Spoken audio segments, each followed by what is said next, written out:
Mr. Pichai, is Google going to tailor its features to help Joe Biden in the 2020 election? Congressman, we approach our work, we support both campaigns today. We think political ads is an important part of free speech in democratic societies, and we engage with campaigns, according to law, and we approach our work in a nonpartisan way. It was a yes or no question.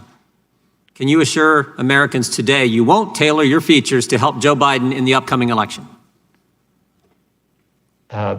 We support work that campaigns do. I just want to make sure I understand that. We all do all kinds of online, social media, all kinds of that kind of outreach, that communication. This is a simple question. Can you today assure Americans you will not tailor your features in any way to specifically help one candidate over other? And this what I'm concerned about is you helping Joe Biden over President Trump. We won't do any work, to politically tilt anything one way or the other. It's against our core values. But you did it in 2016.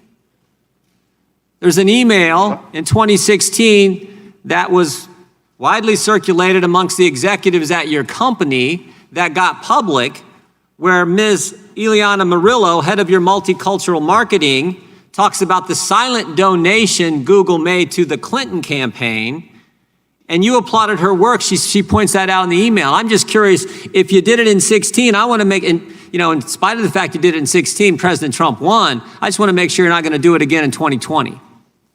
Congressman, I recall our conversation at that time, and I appreciate your concern. We didn't find any evidence of such activity, and I took the opportunity after our conversation to reinforce to the company. We realized even an appearance could be improper, so we have clearly communicated to our employees any personal political activity, while that's their right, needs to happen on their own time and resources and should avoid any use of company. Of course, everyone's got their First Amendment rights to campaign for who they want. What they can't do is configure your features to help one candidate over the other. So you might not have found any evidence, but here's what she wrote to the email to a number of key executives in your company. Quote, "We push to get out the Latino vote with our features." Second quote, "We push to get out the Latino vote with our features in key states." Seems to me those last three words are the real qualifier here. That's electioneering when you're trying to increase the Latino vote in key states. And she'd already communicated that she was supporting Clinton, that she wanted Clinton to win. So when she talks about increasing the Latino vote, which she assumed was going to help candidate Clinton, and she's doing that in key states. It's one thing if you're going to increase the Latino vote around the country. If you're just a good corporate citizen, you're urging people to vote. It's quite another when you're focusing on in key states. And you know what those key states were? Nevada and Florida, the swing states. So again, I want to make sure this isn't going to happen in 2020. I can assure you that we complied with laws in 2016. As a company, any work we do around elections is nonpartisan. Users do come to us for understanding where polling places are, where to vote, which is the date to vote, what the voting hours are. We are committed to providing that information, and I can assure you that we will approach our work. So Mr. Pichai, here's the question I think is on so many Americans' minds. They saw the list that we read here earlier on in our opening statements, all the things Google has done. Google is siding with the World Health Organization over anyone who disagrees with them, even though the World Health Organization obviously lied to America, obviously shills for China. Google's siding with them, YouTube is siding with them. We have the history of all the things Google has done and the history of what happened in 2016 in the election, where they obviously, according to one of your multicultural marketing executive, tried to help Clinton.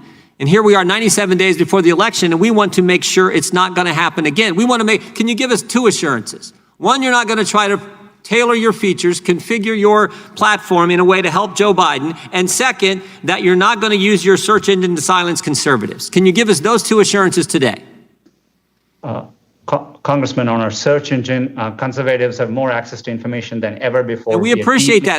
That wasn't the question. Can you assure us today you're not going to try to silence conservatives? And can you assure us today you're not going to try to configure your features, as Ms. Murillo said you did for Clinton in 2016? Can you assure us today you're not going to do the same thing for Joe Biden in 2020? You have my commitment. It's always been true, and we'll continue to conduct ourselves in a neutral way. Appreciate it. Yield back. The chair now recognizes the gentlelady from Pennsylvania, Ms. Scanlon. Thank you, gentlemen. I'd like to redirect your attention to antitrust law rather than fringe conspiracy theories.